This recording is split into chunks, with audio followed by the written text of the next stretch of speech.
রব্বুল আলামিন বলেছেন ওয়াল আসর, কালের কসম, সময়ের কসম, যুগের কসম করেছেন, ডিজিটাল সময়ের কসম করেছেন রব্বুল আলামিন। করার পরে বলেছেন ইন্নাল ইনসানা লাফি খুসর। বলেন আল্লাহু আকবার। আল্লাহ তাবারক ওয়া তাআলা বলেছেন পৃথিবীর সমস্ত মানুষগুলো ক্ষতির মধ্যে আছে। পৃথিবীর সমস্ত মানুষগুলো ক্ষতির মধ্যে আছে।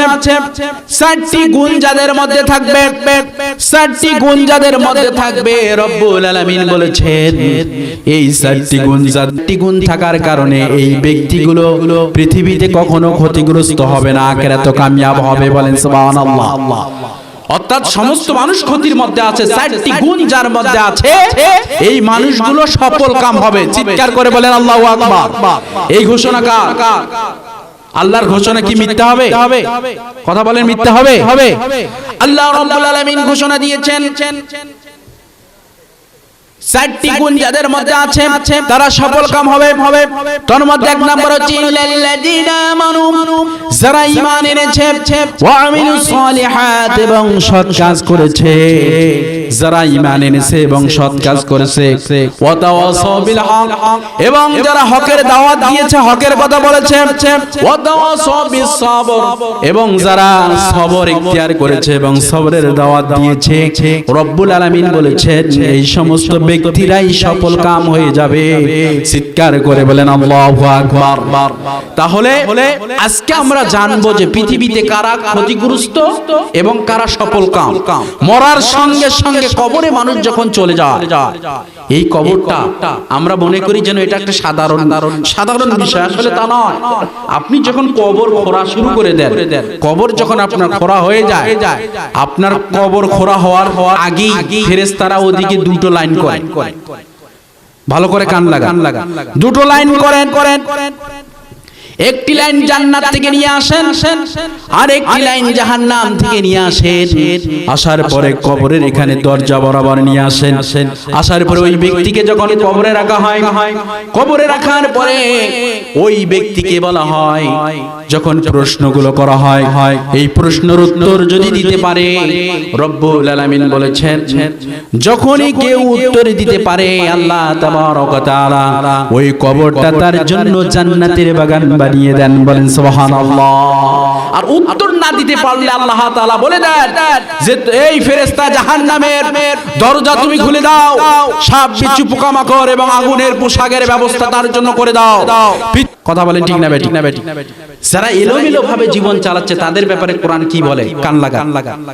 রব্বুল আলামিন বলেছেন সূরা কাহাফের 49 নম্বর আয়াত, আল্লাহ তাআলা বলেছেন ওয়াউদিআল কিতাবু ফাতারাল মুজরিমিনা মুশফিকিনা মিম্মা ফিহি। বলেন আল্লাহু আকবার।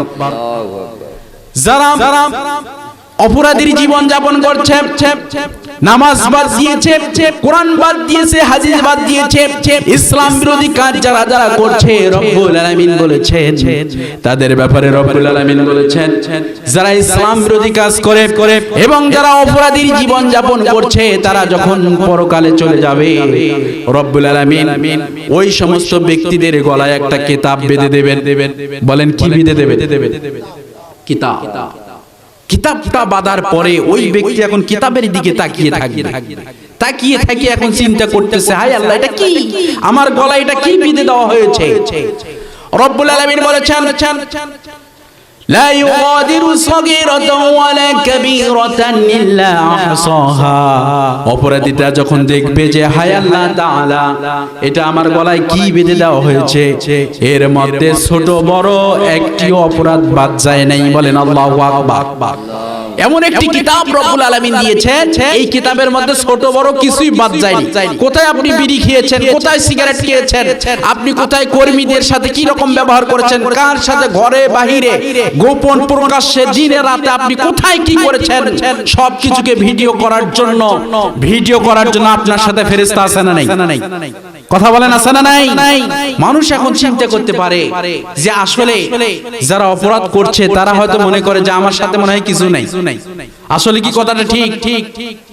ফেরেশতা ফেরেশতা প্রতিটি মানুষের সাথে সাথে এই যে ক্যামেরা, যেটা ইন্টারনেটে, যেটা আজকে দেখেন ইউটিউবে যারা দেখা যাচ্ছে যে কোরআনের আলোচনাগুলো করছে, কোরআনের আলোচনা হোক, যে কোনো কিছু মুহূর্তের মধ্যে সেটাকে রেকর্ড করে ক্যাপচার করার ক্ষমতা মানুষের আছে না নাই? কথা বলেন আছে না নাই? এটাকে তারা সুন্দর করে ক্যাপচার করতেছে এবং যদি মনে করে 2 বছর 3 বছর 4 বছর 5 বছর পরে আমরা এটাকে দেখবো এবং শুনবো, এটা দেখা সম্ভব কিনা? তো আল্লাহ তাআলা আমাকে আপনাকে যে পৃথিবীতে পাঠিয়েছেন, আমরা কি করছি না করছি এটাকে অডিও ভিডিও করে আখিরাতে দেখার ক্ষমতা আল্লাহর আছে না নাই?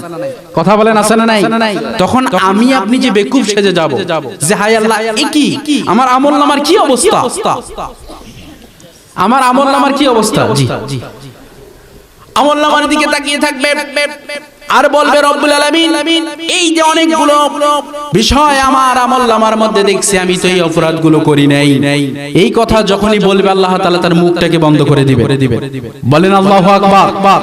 আচ্ছা, মুখ যখন বন্ধ হয়ে যাবে তখন তার কথা বলা শুরু করবে।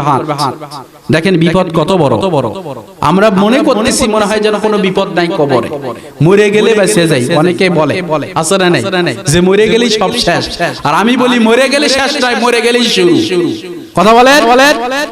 যখন তার জবানটাকে বন্ধ করে দেওয়া হবে, জবানটা বন্ধ হয়ে যাওয়ার পর রব্বুল আলামিন বলেছেন সূরা ইয়াসিনের 65 নম্বর আয়াতে রব্বুল আলামিন বলেছেন, আল ইয়াওমা নাখতিমু আলা আফওয়াহিহিম ওয়া তুকাল্লিমুহুম ওয়া তাশহাদু আরজুলুহুম বিমা কানু ইয়াকযিবুন। আল্লাহু আকবার। আল্লাহ তাআলা বলেছেন যখন জবানটাকে বন্ধ করে দেওয়া হবে তখন তার কথা বলবে হাত, কথা বলবে তার, সাক্ষ্য দেবে তার পা, সমস্ত অঙ্গ প্রত্যঙ্গ তার বিরুদ্ধে কথা বলা শুরু করে দেবে। ও তখন চিন্তা করবে হায় আল্লাহ, সারা জীবন আমি এই কি ভুল করেছি। হাত তোমার সুখের জন্য, অঙ্গ প্রত্যঙ্গ তোমার সুখের জন্য আমি এত কিছু করেছি, আজ তোমরাই আমার বিরুদ্ধে কথা বলছো, তোমরাই আজকে আমার বিরুদ্ধে সাক্ষ্য দিচ্ছ। অতএব সেই দিনের কথা আমাদের স্মরণ করার দরকার আছে না নাই?